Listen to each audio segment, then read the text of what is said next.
Believe it or not, some wood-fired ovens are mobile, and the Balkan Treat Box is bringing authentic Turkish and Bosnian food to the streets of St. Louis.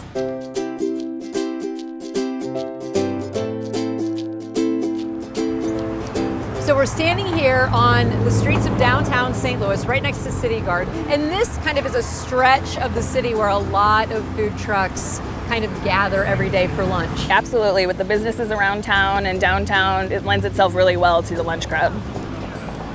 So give me a snapshot of kind of your history and what led you to open the Balkan Treat Box. I kind of always knew that I wanted to do this kind of cuisine, this style, mostly because it spoke to me in ways of being able to bake, but then also still being able to do the savory stuff too, because I like to do that.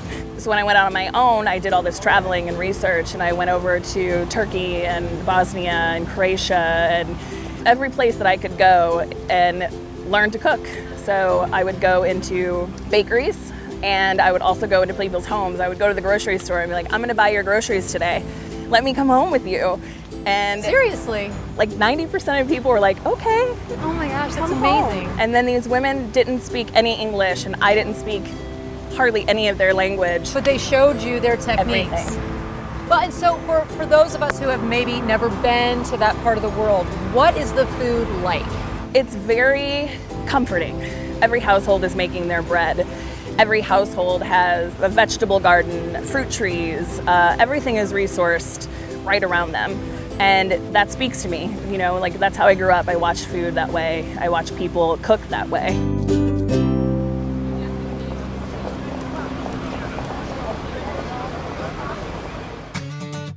So the wood had to be part of what you were launching, because it really is kind of an elemental part of cooking from that part of the world, and it's one of the ingredients that adds to the flavor of the dishes. Absolutely. Yeah. You drive through these different cities and counties of that country or those countries, and they're cooking just right over wood, and you get this like crunch and the softness, and all of these things happen together when you cook with wood. It just makes it so much more complex. It does. One of the things with the wood burning oven is that we wanted to make sure that you could see it. So when you walk up and you're ordering, it's right there to the left, the flames are bursting, like it's just going, and people are already like, wow, you know, this is amazing. Like, what is going on in here? And of course the question is, it gets so hot, but it's not any hotter than a normal hot kitchen. No, that's not true. It's like 120 degrees in there right now, Lauren. It's definitely hot. It's definitely hot, yes. No, it is. And it's just, I guess if you just get used to it. And when you love something, it doesn't get to you so much. Not only does Lauren have the wood-burning oven on the truck, but you also have a grill, and then you have the spit that the donor spins on, and that has flames as well. So you have 3 different ways of cooking with fire. I like fire. When you were coming up with the menu, it had to be small because you're cooking in a tiny truck. So how did you determine what you wanted to make? Because each one of the dishes that you're offering, they all have that bread as the base, but they could not be more different. Right. So when I was creating the menu, we knew exactly what we loved about the cuisine. For the treat box, we went to all the favorites. The doner. You live in Turkey? Yep. The first thing you get is doner. Yep. I mean, you walk through the town and you smell it. And then for the cevapi, it's a treat. And the cevapi are those small Bosnian sausages. Yes. And then the pide, you make only a limited amount every day. Yeah, so we always do a seasoned beef and cheese, and then also just cheese for people that don't eat meat. So it's kind of like all the all-stars from the Balkan region, in my opinion.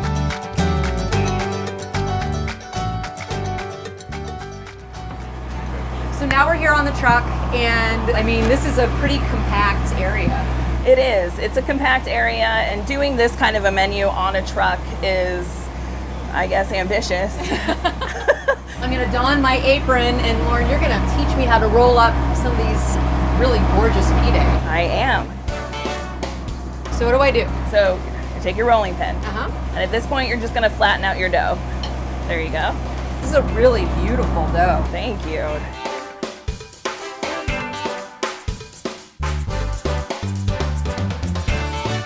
We're gonna stuff the pide now. The pide all get stuffed with whatever you're putting in them. For us today, it's a seasoned ground beef and a Turkish style cheese.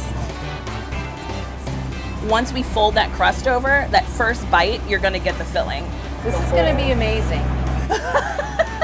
I love that you already think that. I cannot wait to eat this. I do get to eat one, right? Of course. Doing a great job. Thanks, Lauren. I need that positive reinforcement. I made that. She made that. All right. All right, cool. I'm gonna get out of your way. All right. I'm gonna let her get to work.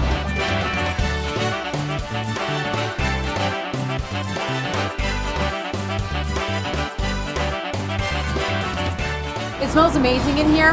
You can smell this like sweet yeast and like just the kind of wonderful smell of the smoke. It's almost like Intoxicating. it is intoxicating. That's exactly what it is. All right, here comes yours, Kat. Woohoo! Look at that. That is perfect. You've really captured that flavor of that part of the world. Thank you. And I've never tasted anything else like this in St. Louis. So even if you don't live in St. Louis, get here and eat this. It's amazing.